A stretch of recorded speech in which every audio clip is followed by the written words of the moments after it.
मेरी पत्नी निर्मला कभी मेरी तरफ देखती तो कभी अपने भाई की ओर देखती। इसको लेकर मेरा साला आया था।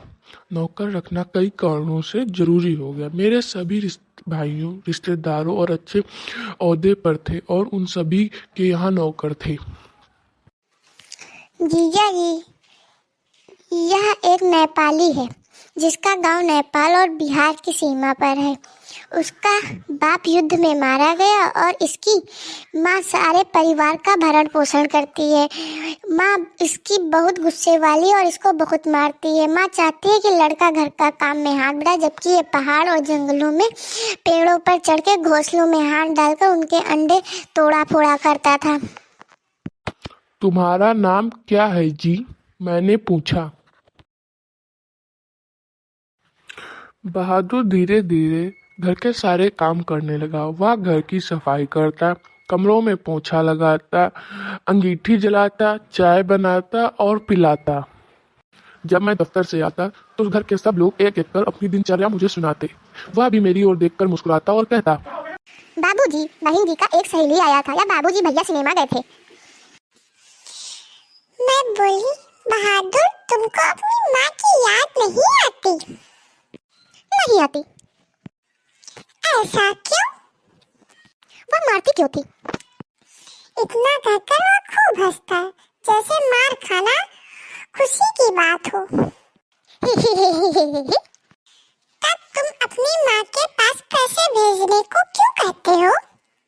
माँ बाप का कर्जा तो जन्म भर भरा जाता है।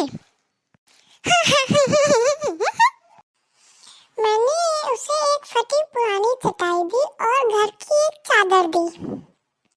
मैं भीतर के बरामदे की टूटी खाट पर अपना बिस्तर बसाता। उसके बाद कुछ चीजें अपनी जेब से निकालकर अपने बिस्तर पर सजा लेता। जिसमें से कुछ गोलियां, पुरानी ताश की गड्डी, कुछ खूबसूरत पत्थर के टुकड़े, ब्लेड और कागज की नावें थी। मैं कुछ देर तक उनके साथ खेलता और फिर कुछ गुनगुनाता हुआ सो जाता। मैं घर का बड़ा लड़का, मेरा नाम किशोर है। मैं काफी शान शौकत से रहने वाला हूँ। मैंने अपने सारे काम बहादुर को सौंप दिए। सुबह सवेरे उठ के मेरे जूतों पे पॉलिश चाहिए। कॉलेज जाने से ठीक पहले साइकिल साफ हो जाए। रोज ही उसके कपड़े प्रेस कपड़ों पर धुलाई और प्रेस होने चाहिए। और रात के समय सोते वक्त नित्य बहादुर से शरीर की मालिश कराता और मुक्की भी लगवाता था। मुझसे कोई भी गलती हो जाती, किशोर मुझ पर हाथ उठा देता और मुझे बुरा भला बोलता। तुम ज्यादा ना बोला करो बहादुर, हमारे हाथ से किसी दिन मार खा जाओगे। मैं यह सब देख के शांत हो जाता। मुझे लगता नौका है, इतना तो करता ही है। अरे निर्मला बहन, यहाँ क्या सामान लेने आई हो?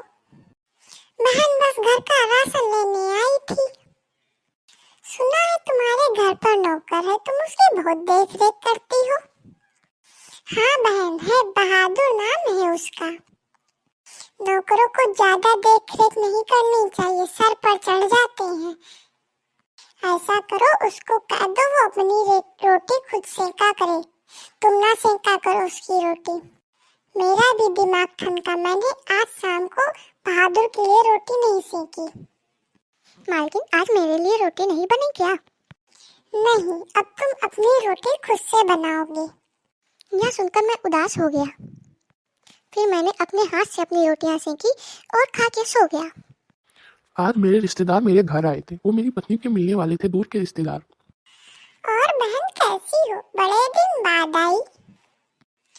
बहन ठीक हूँ, समय नहीं मिला, मगर आज समय मिला है तो मैं चली आई। मैं दूर से खड़ा होकर सब देख रहा था और जो कुछ भी मांगता तो मैं तुरंत लेकर वहाँ पे आ जाता। क्या हुआ बहन, तुम क्यों परेशान हो?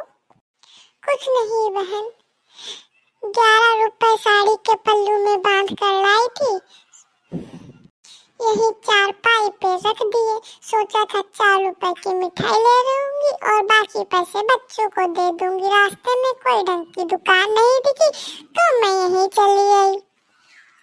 हम सब सोचने लगे कि पैसे कहाँ गए। मैंने धीरे स्वर में बोला, अरे इससे पूछिए। मैं समझ गया, ये बहादुर की ओर इशारा कर रही है। मैं चुपचाप अपना काम कर रहा था।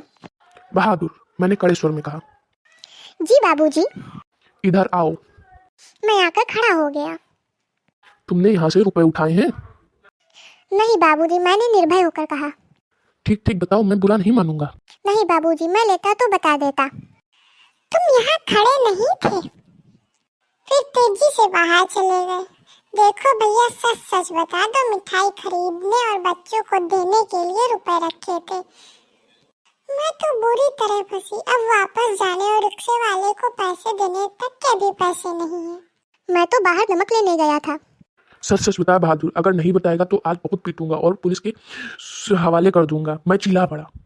मैंने नहीं लिया बाबूजी, मेरा मुंह काला पड़ गया डर के मारे। मैंने सासा गुस्से में उसके गाल पे चाटा रख दिया। मैं बहादुर का हाथ पकड़कर उसे बाहर ले गया। देख, पैसे लिए हो तो साफ साफ बता दे, मैं तुझे 2 रुपया ज्यादा दे दूंगा और किसी से कहूंगा भी नहीं। नहीं साहब, मैंने पैसे नहीं लिए हैं। फिर रिश्तेदार चले गए। मैं सोच रहा था कि मैंने गुस्से में बहादुर को इतनी तेज नहीं मारना था। मेरी पत... अरे आप इतना ना सोचिए, वो है ही ऐसे। बच्चों को पैसे नहीं देना होगा तभी बहाना बना दिया। मैं अगली सुबह दफ्तर से घर आया। मैंने पूछा, क्या बात है? बहादुर भाग गया। भाग गया? क्यों? पता नहीं क्यों भाग गया। कुछ पूछा ही नहीं। सवेरे से ही बड़ा प्रसन्न था। हमेशा माता पिताजी किया करता था। दोपहर में खाना खाया, उसके बाद आंगन में सिलबट्टा लेकर बरामदे में रखने जा रहा था कि सिल हाथ से छूट कर गिर गया और 2 टुकड़े हो गए। शायद इसी के डर से वह भाग गया कि लोग मारेंगे। इससे उसको थोड़ा कुछ कहती। क्या बताऊं, मेरी किस्मत ही में आराम नहीं लिखा है। कुछ ले गया क्या? यही तो अफसोस है, कोई सामान नहीं ले गया। उसके कपड़े, बिस्तर, उसके जूते सभी छोड़ गया। पता नहीं उसने हमें क्या समझा। अगर वह कहता तो मैं उसे रोकती थोड़ी, बल्कि उसे कुछ खूब अच्छे से कपड़े पहना उड़ा कर भेजती। हाथ में उसकी तनख्वाह के रुपए रख देती। 2-4 रुपए दे देती और वह सब कुछ ले नहीं गया। और वो 11 रुपए जो तुम्हारी रिश्तेदारों वाली बात थी? अरे वो लोग पैसे नहीं देना चाहती थी, तभी उन लोगों ने ऐसा ये सब बताया। मैंने पूरा शहर छान मारा, मगर बहादुर का कहीं पता नहीं चला। अगर वह मुझे बता कर जाता तो मैं उसे जाना ना देता, मैं उसे रोक लेता। पर वह मुझे कहीं नहीं मिला। अगर वह मिल जाता तो मैं उससे माफ़ी मांग लेता और उसे घर ले आता। ऐसा नौकर कहीं नहीं मिलेगा। कितना आराम दे गया वह। बहादुर चला गया, अब क्या करें? सब अफसोस में बैठे सोच रहे थे। घर का सब सामान ऐसे ही इधर उधर पड़ा हुआ था।